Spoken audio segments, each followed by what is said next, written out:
모라비안의 지도자였던 진센도르프 백작이 자신이 가지고 있던 사회적인 부, 지위, 명예 이런 조건들을 다 버리고 복음을 위해서 헌신하게 되었을 때에 그의 친구들이 이 백작에게 물었습니다.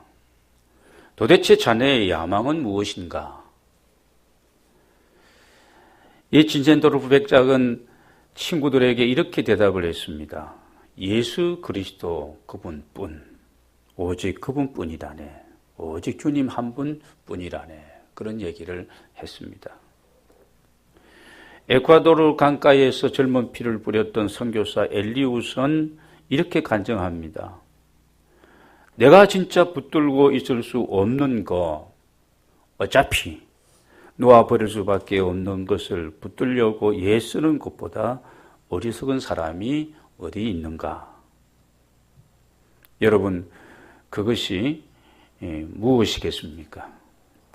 누가복음 12장을 보면 15절 이하에 쭉 이런 내용이 나옵니다.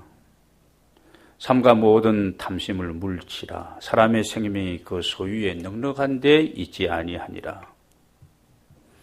또 비유로 그들에게 말하 이르시되 한 부자가 그 밭에 소출이 풍성하며 심중에 생각에 이르되 내가 곡식 쌓아둘 곳이 없어 어찌할꼬 하고 내가 이렇게 하리라. 곡간을 헐고 더 크게 짓고 내 모든 곡식과 물건을 거기 쌓아두리라.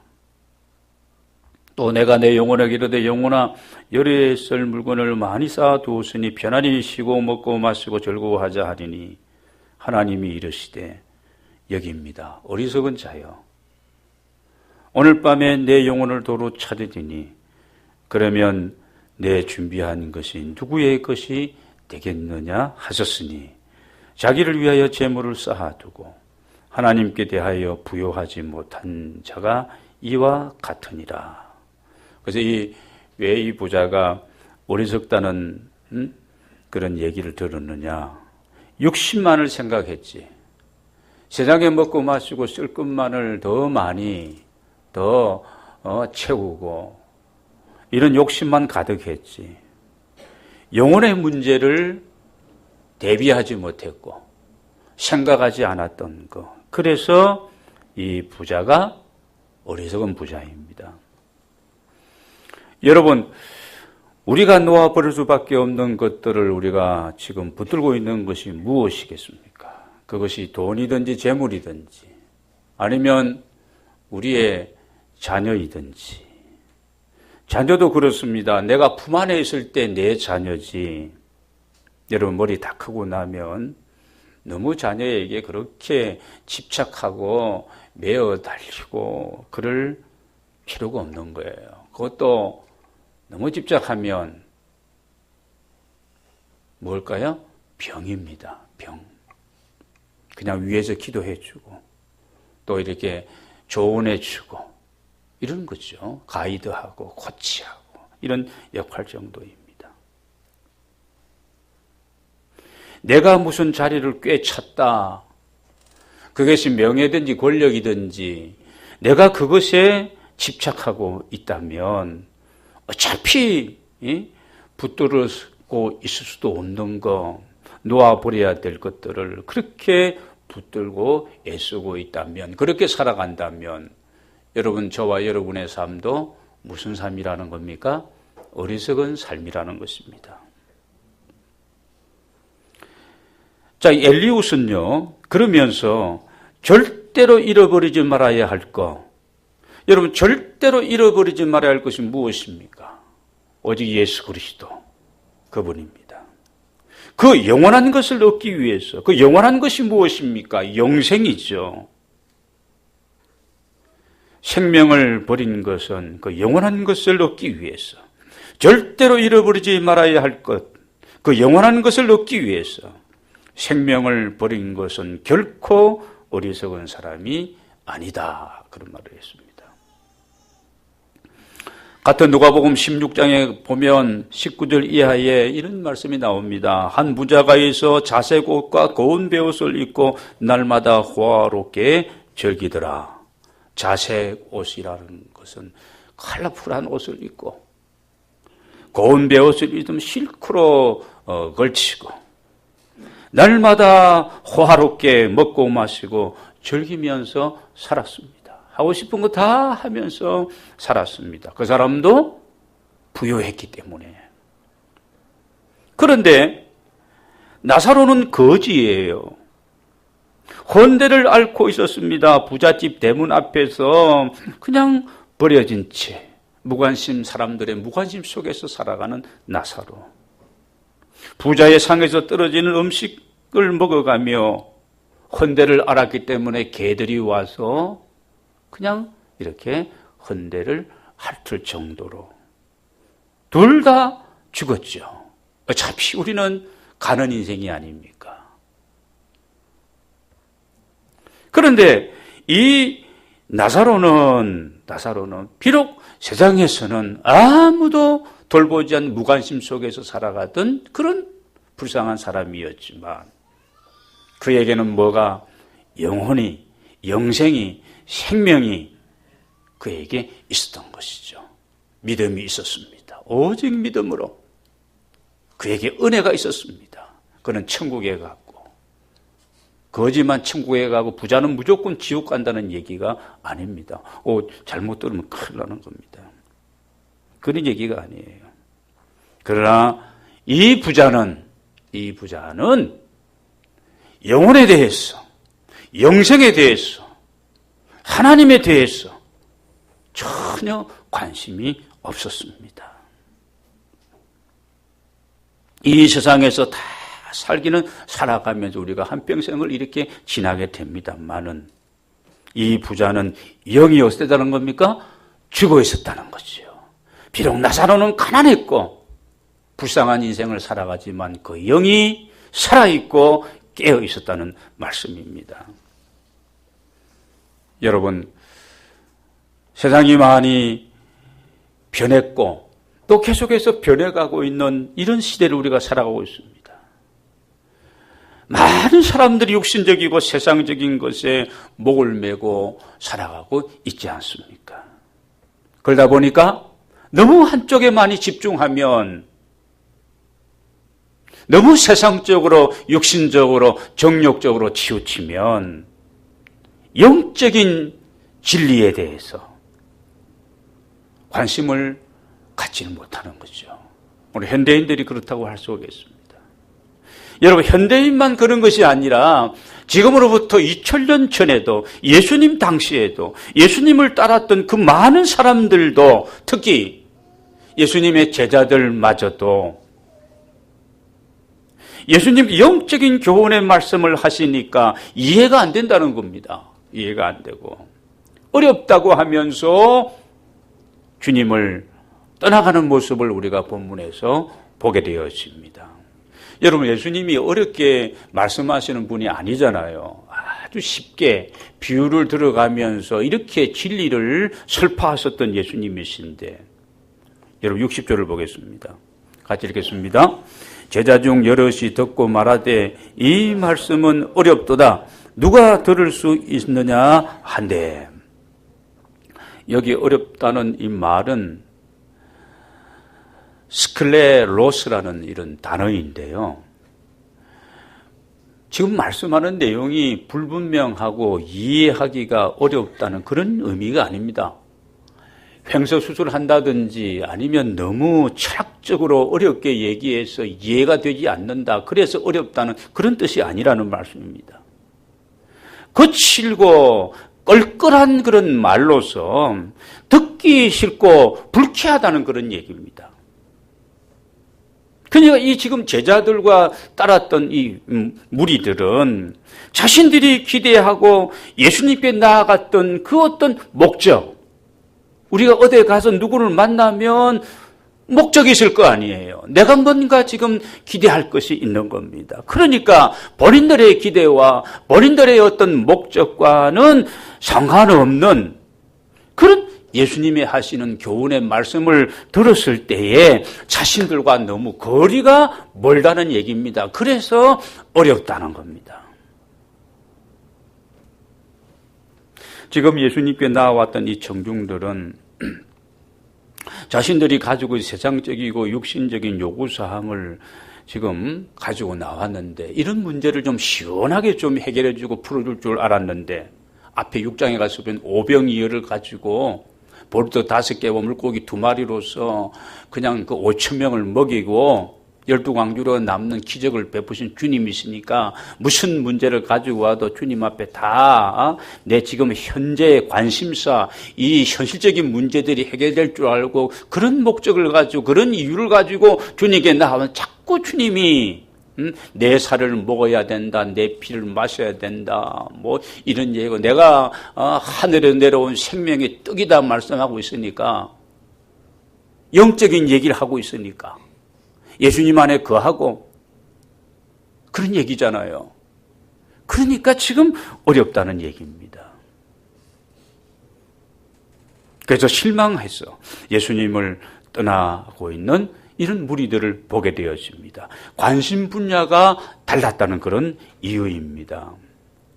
여러분, 디모데후서 4장 3절 4절을 보면은 때가 이르리니, 이 때라고 하는 것은 주님의 재림의 때가 가까워오고 있으니 그 얘기입니다. 때가 이르리니 사람이 바른 교훈을 싫어하고 받지 아니하고 슬슬 바른 교훈과 바른 진리와 이런 영적인 문제를 얘기하면 슬슬 그냥 물러가 버리고 귀가 가려웠어. 귀도 있고 귓구멍도 있는데 귓구멍이 막혔다는 거죠. 이게 지금 가려진 거예요. 가려진 거. 이러면 안 들리잖아요. 귀가 가려워서. 자기의 사욕을 따를 스승을 많이 두고 자기의 사욕, 사사로운 어떤 이런 욕구, 이 희망사항, 관심사항을 두는 스승을 많이 두고 여러분도 제 설교도 듣지만 한국에 내노라 하는 그런 좋아하는 목사님들 설교를 인터넷으로 많이 듣지 않아요. 그래서 많이 두고 또 그 길을 진리에서 돌이켜 진리를 얘기하면 졸린다, 하품난다, 어렵다, 힘들다, 딱딱하다, 허탄한 이야기를 따르리라. 여기에 나오는 허탄한 이야기는 그런 거예요. 영적인, 이 영혼에 대해서, 생명에 대해서, 이런 데하고는 진짜 영혼이 살아나고 생명이 소생하고, 하늘이 열리고, 하나님과 하나 되어 교통하는 이런 거와는 별로 관심이 없이, 세상에 말만 가지고 재미있게 하는 사람을 쫓게 될 것이다. 따르게 될 것이다. 여러분, 그래서 우리가 말씀을 전하는 이 선포자들이 바른 말씀을 선포하기가 쉽지 않고, 잘 들으시기 바랍니다. 자, 하나님의 말씀을 받는다는 성도들도 바른 하나님의 말씀을 받기가 쉽다는 게 어렵다는 겁니까? 어렵다는 거예요. 때가 이르리니, 그 때는 예수님이 이 땅에 오신 때부터, 그때부터 시작되어지는 겁니다. 그 주님이 다시 오실 그때까지 때가 이르리니 이런 시대가 되어간다는 겁니다. 적용해 보겠습니다. 사랑하는 여러분, 오늘 우리는 어떠하신지요? 사람들의 마음이야 옛날이나 지금이나 별로 다르지 않습니다. 그 마음이 그 마음이고, 우리 어릴 때도 우리 부모님들이 우리 하는 꼬락새 노는 걸 보고 말세야 저놈들 노는 꼴을 보니까 그랬어요. 지금도 그러잖아요. 오늘 우리가 이 자리에 무슨 목적을 가지고 나왔는지, 우리가 현실적인 문제, 내 아픔을 교회에 와서 예배를 드리면서 또는 설교자가 그 아픔을 달래주고, 내가 지금 위로를 교회에 가서 받기를 원하고, 내가 사업에 지금 어려움을 겪고 있고 힘든 상황 가운데 이런 부분들을 다시 회복하고, 가족들의 건강 어려움도 다시 고치고 치유함 받고, 자녀들 때문에 차갑게나 부모님은 노심초사 걱정인데 자녀들의 문제도 해결하고, 그래서 우리가 예배하고, 그래서 예배하기 위해 나왔고, 그래서 우리가 만약에 기도하고 있다면,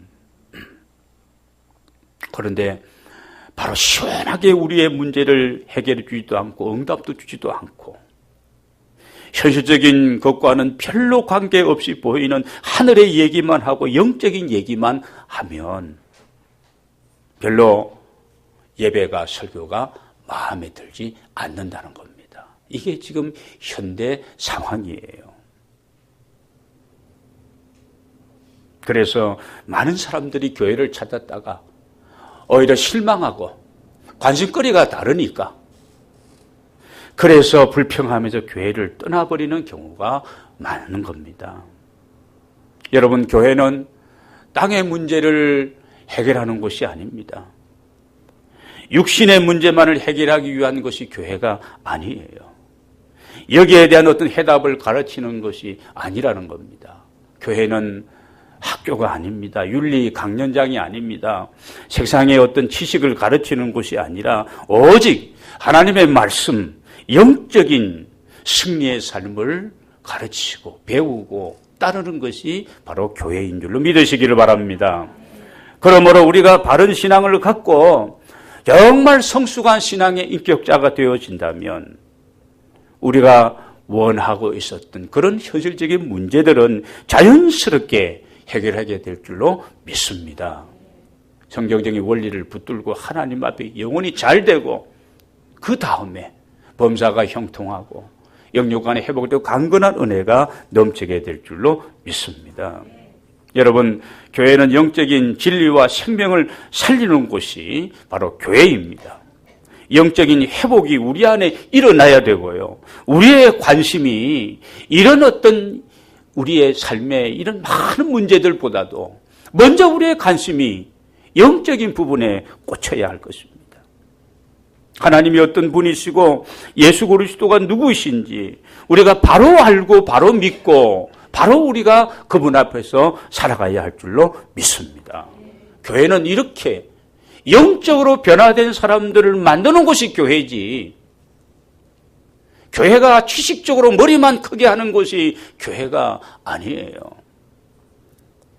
하나님의 말씀 앞에서 진리를 깨닫고 구원의 확신을 가지고 내가 건강한 자아상을 확립하고 바른 세계관과 가치관을 내가 가지고 이렇게 살아가는 사람으로 여러분 변화시키는 것이 교회입니다.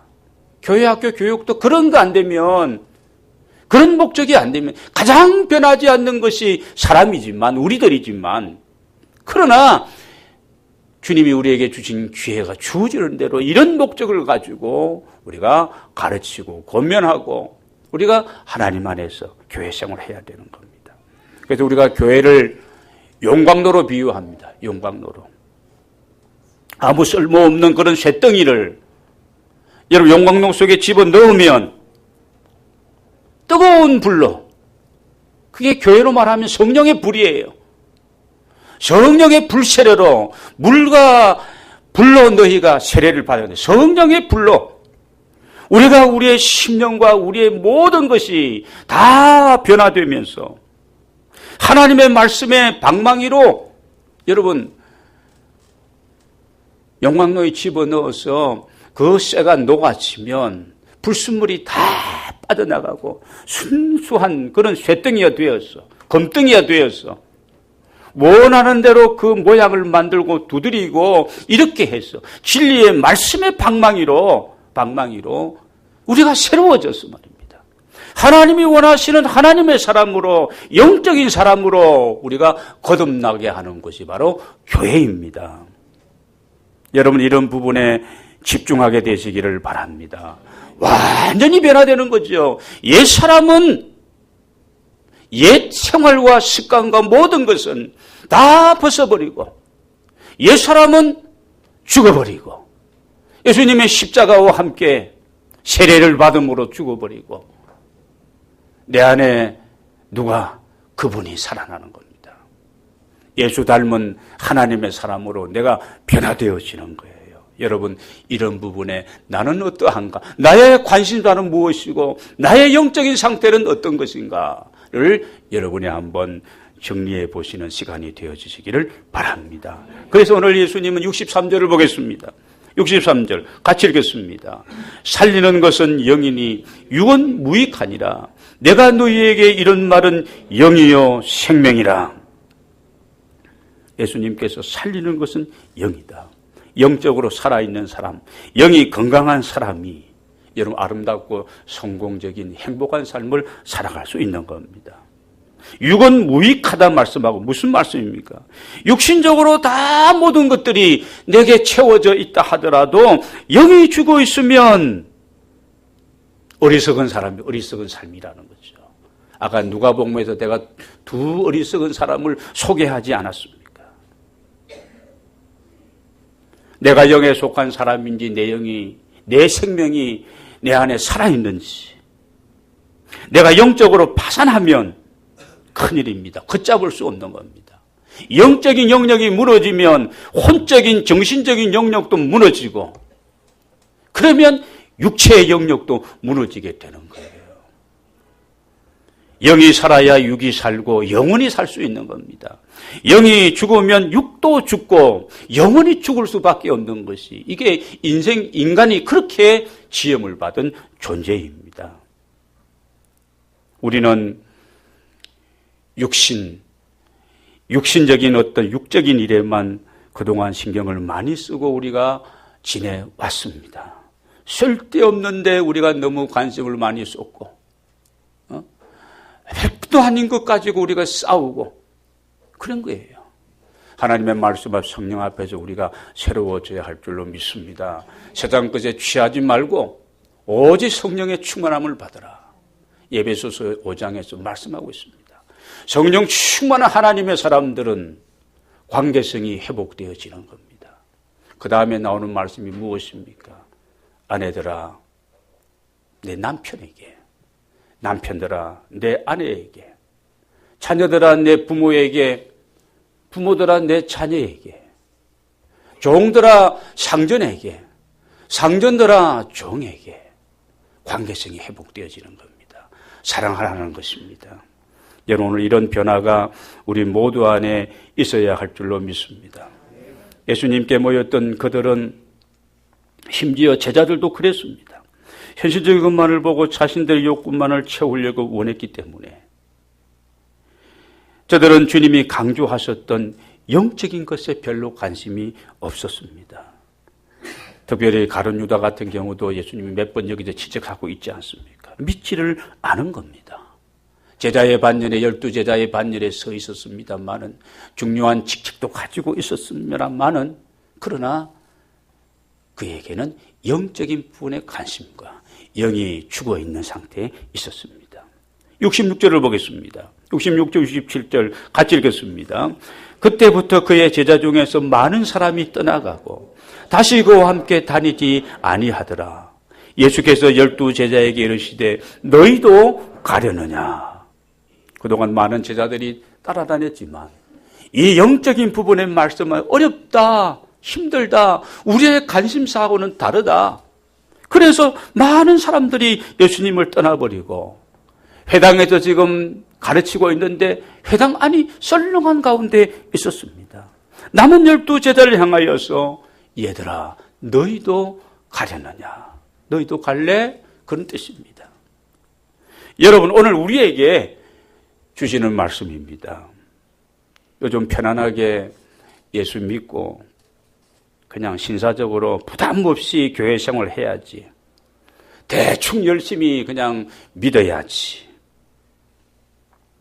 여러분, 세상의 유행 따라 바람 부는 대로, 물결 치는 대로 우리는 밀려 다녀야 될 그런 대상들이 아닙니다. 65절을 보겠습니다. 65절 같이 읽겠습니다. 또 이러시되 그러므로 전에 너희에게 말하기를 내 아버지께서 오게 하여 주지 아니하시면 누구든지 내게 올 수 없다 하였노라 하시니라. 그래서 하나님 아버지가 우리를 선택하시고 우리를 부르시지 아니하시면 주님께로 올 수 있는 자가 우리 가운데 누가 있겠습니까? 아무도 없느니라. 그래서 우리가 하나님의 은혜고 감사한 거예요. 우리를 선택하시고 불러주셨기 때문에 오늘 이 자리에 우리가 여기 있게 된 줄로 믿습니다. 너희도 가려느냐? 어디를 갑니까? 갈 수가 없습니다. 주님밖에 없습니다. 주님을 따르겠습니다. 이 고백이 우리 모두의 고백이 되어야 할 줄로 믿습니다. 돌아가기는 틀린 인생입니다. 세상으로. 존 버년이 철로 역정이라는 고전을 우리에게 남겨주고 있는데 이 철로 역정에 보면은 기독도가 크리스천입니다. 기독도가 전성을 향해서 쭉 순례의 길을 가고 있는데 우리의 신앙생활이 지금 하나님의 나라 천성에 가고 있는 우리의 신앙의 길입니다. 자꾸 마귀가 유혹하고 또는 공갈 막 협박하면서 그러니까 너무 힘들어.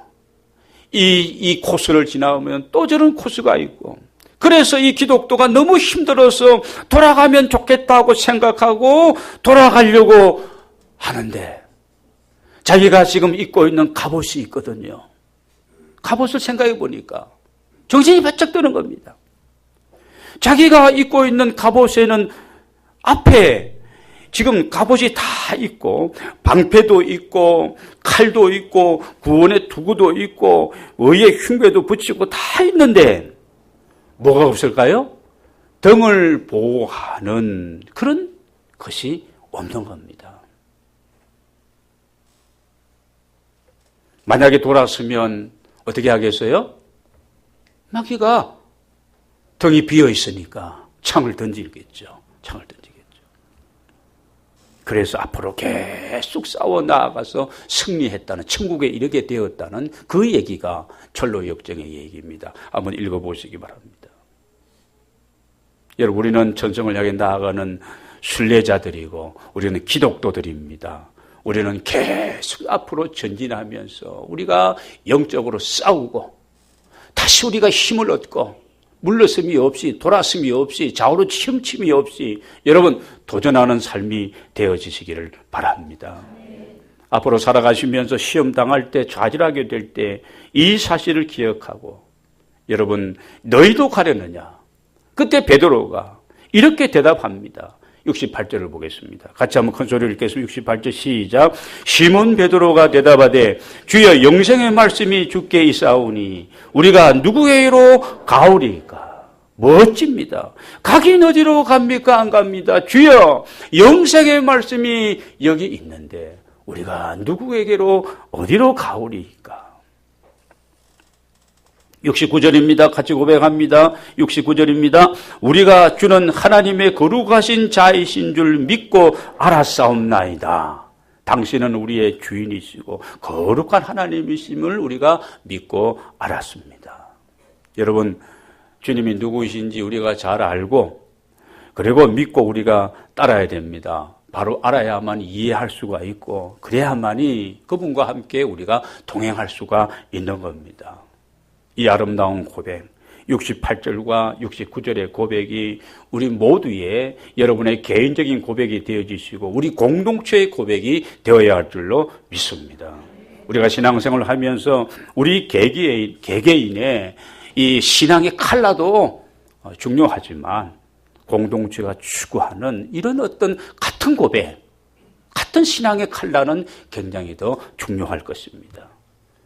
그래서 우리가 사도신경도 그저 같이 고백하는 거예요. 사도신경에 고백되는 그 하나님, 그 주님, 그 성령님, 그 천국 우리가 믿는다는 겁니다. 사랑하는 여러분, 주님께서 우리 모두를 불러주신 줄로 믿습니다. 그 주님이 지금도 우리와 함께 하시는 줄로 믿습니다. 그분은 우리의 모든 형편을 다 알고 계십니다.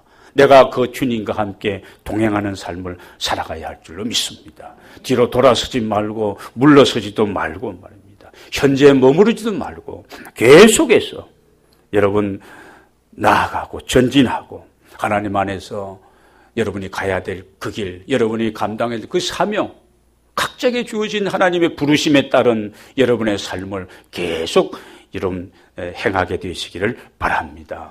영생의 말씀이 있고 나를 살리는, 내 영혼을 살리는 생명의 말씀이 있는 교회와 주님이 있다는 것을 기억하면서 주님을 따르고 순종해 나아가는 여러분 모두가 다 되시기를 바랍니다. 그래서 풍성한 은혜, 하나님 주신 놀라운 복을 받아 누리는 우리 행복, 우리 가족들이 다 되시기를 주의 이름으로 축원합니다. 기도하시겠습니다.